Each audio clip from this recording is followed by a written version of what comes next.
Once again, thanks for joining me for part 3 of the Airfix P-40 build in 1/72 scale. In this episode, we're going to get some paint on, and we're going to dive into some of the history of the AVG. So stay tuned for that. First up, you've already seen, I didn't get it on camera, but I did spray this in black. And as I was saying before, would prefer to do that in a two-step process, or a one-step process, and ended up being a two-step process, priming it in gray. And then I sprayed it in Vallejo black, which wasn't the Model Air, it was just the model color. And I had thinned that down, but I really started having problems with it at this point. It's just such a fragile paint that it just chips off, and it doesn't feather, especially if you have to sand it at all. So I had a lot of trouble with it at this point. But it's all in black, and then I'm going to do a black basing on it. But first, I do want to do a little bit of chipping, so I'm going to spray some of the wing root areas, something on the nose, with some aluminum. Get that down on there before going to the black basing, which we're going to start with the bottom. I'm using, again, all the Vallejo Model Air colors here on this. So we're doing this in a light gray. And we can have a discussion about the actual colors. In fact, there's been a lot of research on the actual colors of these airplanes, a lot of discussion. Some people claim one thing, some people claim another. So I'm going to leave in the description here a link to an article that I believe is very well written, very well researched on the colors of what the AVG airplanes were. And I kind of subscribe to his theory as well. Some people don't, some people disagree, and again, it's one of those things that no one's ever going to be sure, ever going to be sure, unless we find one of these airplanes in some storage warehouse somewhere that just came straight out of the factory, and for the last 80 years has been missing, and it's in fresh paint, and we'll know exactly, but you're never going to be sure. So I'm using the black basing technique that I've read about, and I'm trying it here for the first time. And at first, seemed like I had the hang of it. Doing light misting coats over the modeled base so that I can get some tonal variation in the grays for the base, for the bottom of the airplane. And it was looking great.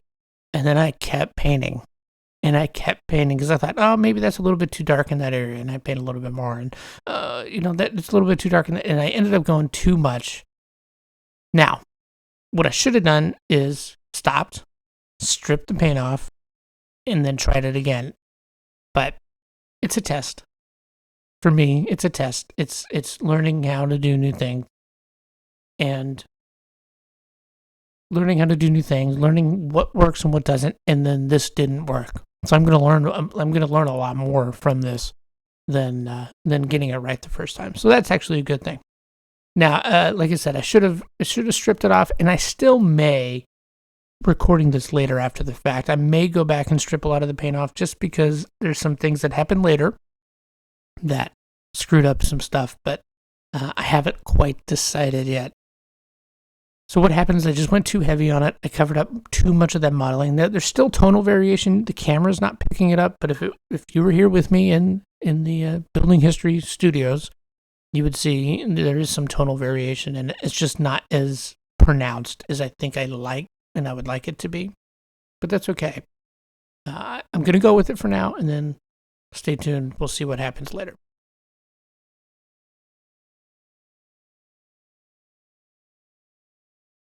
Now, back to the history. The first American volunteer group, the AVG, began on April 15th, 1941, with the signing of an unpublished, that means secret, executive order by Roosevelt. The group began assembling at RAF Mingaladon, and I do apologize for my butchering of Burmese and Chinese names going forward from this point. I'll try my best, but I can't promise that I'm going to get anything right. They began assembling at RAF Mingaladon near Rangoon in Burma in November of 1941. Now, as I said, we already kind of went through the history of the airplanes. Which ones did they actually have? Now, there were 100 airplanes that were intended for England. When the order for the Chinese came through, Curtis made a deal with Britain to say, well, can we take these 100, divert them over here, we'll give you a better performing later model instead as replacement, and they were fine with that, of course. So, the confusion. Officially, it was 100 Tomahawk Mark II Bs that were diverted from Britain from a British order to China for use by the American Volunteer Group. They were all crated up and put on in shipping containers. One of these fell into the ocean when they were loading it onto the ship, and it was deemed unsalvageable once they pulled it back up. So only 99 were actually shipped to Burma for use by the AVG. Now, Curtiss was paid directly by China for the planes, and so then they subsequently renamed the model the H-81A3 just to further add to the confusion, because why not? So this is where the belief that they were Tomahawk Mark II Bs came from. However, if, as we discussed earlier, they were Mark II Bs, they should have had the internal fuel tank membranes for the self-sealing fuel tanks. However, a lot of AVG members recall that the fuel tanks had exterior membranes. Plus, a lot of them, they said, did not have, at least initially, the ability to carry the external fuel tank or the bomb. So if without these two things, that would make them the Tomahawk Mark IIs or closer to the P-40B.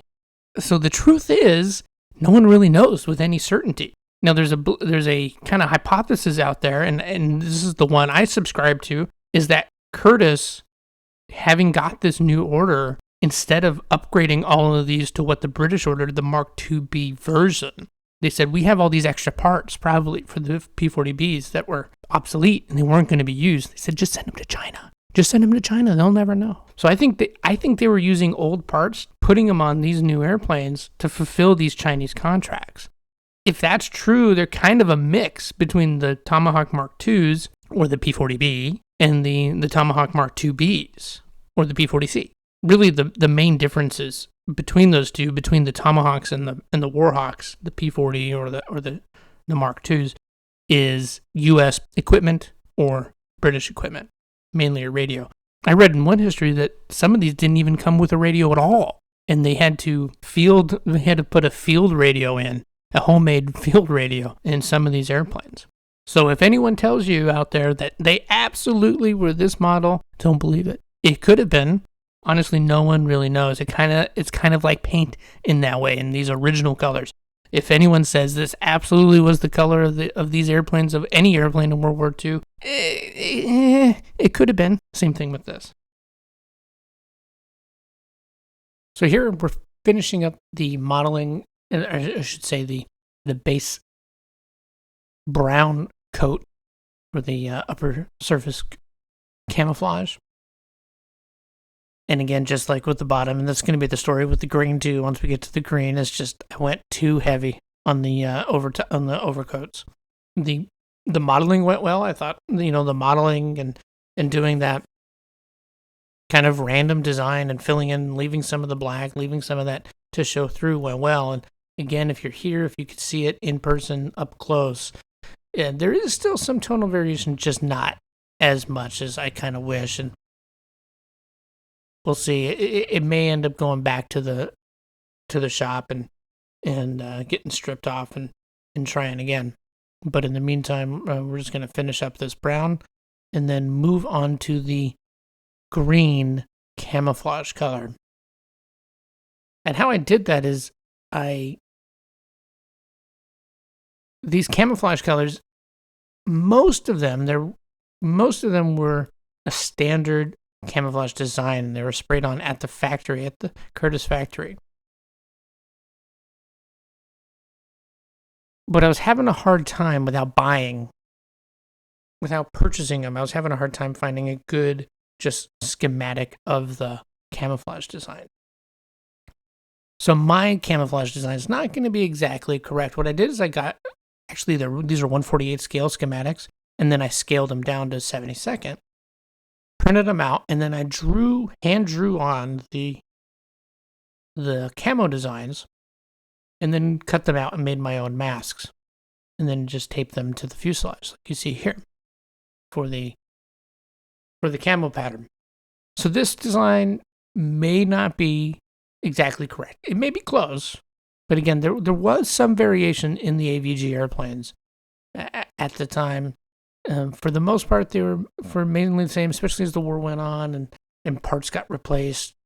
Some new camo patterns came in. But for the most part, they were fairly similar. But that's how I went about this. So if you're looking at it going, hey, no, that's not supposed to be there. That's supposed to go this way, and that's supposed to go that way. I know. I'm not being realistic. It's close. It's not egregiously wrong. It could be egregiously wrong, but I don't think it's egregiously wrong.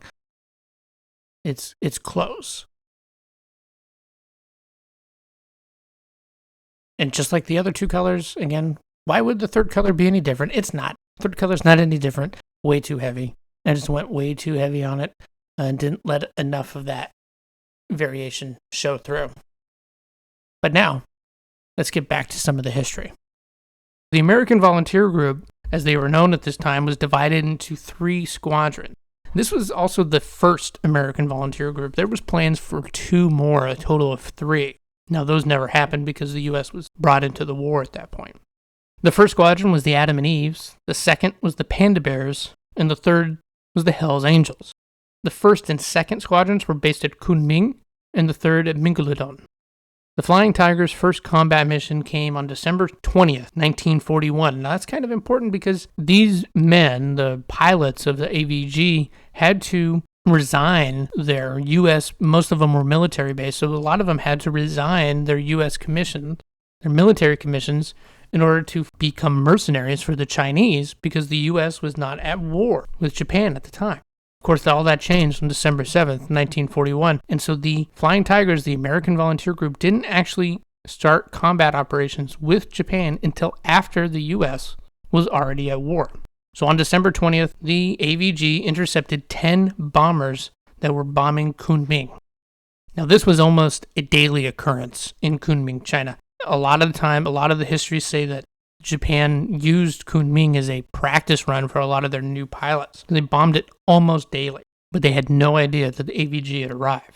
3 of these bombers were shot down, a 4th going down not far away, and there was one report that the Japanese said that only 1 made it back, but officially 4 were shot down. The Japanese, after this attack, never bombed Kunming again the whole time that the AVG was there. The American Volunteer Group pilots were officially employees of CAMCO, the Central Aircraft Manufacturing Company, and they were given a salary of $600 per month, way more than what they would have been making had they stayed in the military. $600 a month in 1942 is equivalent to about $9,628 today in 2021. That's a ton of money. They were also verbally promised, this was not in writing, they were verbally promised a bonus of $500 for every Japanese airplane that they shot down. That's another a little over $8,000. And according to AVG veterans, the Chinese kept this promise. So being an AVG member, while dangerous, was very lucrative. Now let's get back to the build. Finishing up the masking on the cockpit section so I can get initially the interior color down. I'm going to paint that first, and then I'm going to spray over the camo color. In this case is the green. All the cockpit framing, I should say, were green. And what was nice on this cockpit is all the framing sections were very well pronounced. So I was putting that masking tape down. It's very easy to see where those frames were. Slide the X-Acto blade over it and just peel it away. Nice and clean edge to get some paint on that. As you can see, that interior green is already on there, and then just covering that up with the camo dark green from the camouflage pattern.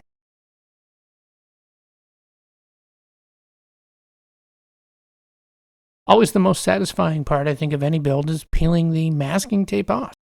So here we're getting that masking off from that camo pattern that I put down, as well as the bottom masking, just to see how everything turned out. And again, like I said before, and repeated 100 different times, I did it way too much, so a lot of that modeling didn't show through. It's still there. I just didn't show through as much as I had hoped.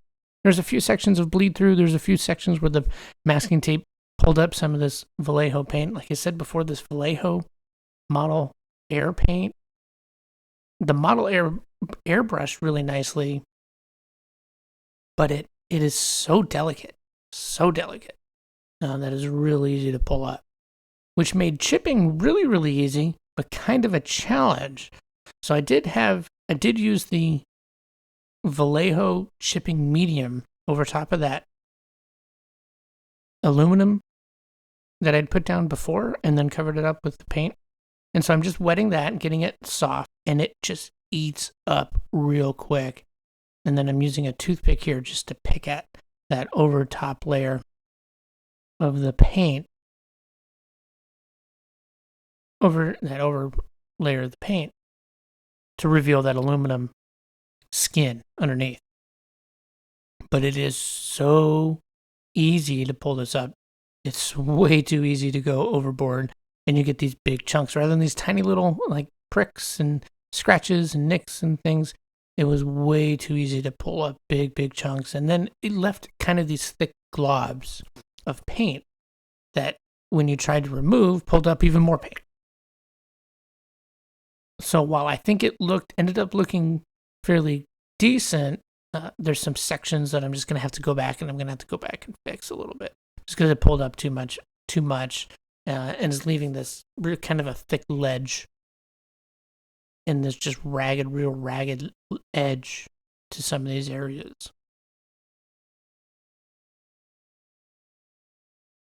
As you can kind of see on this right wing root, it almost looks more like a sunburn peeling off is the best way I can describe it.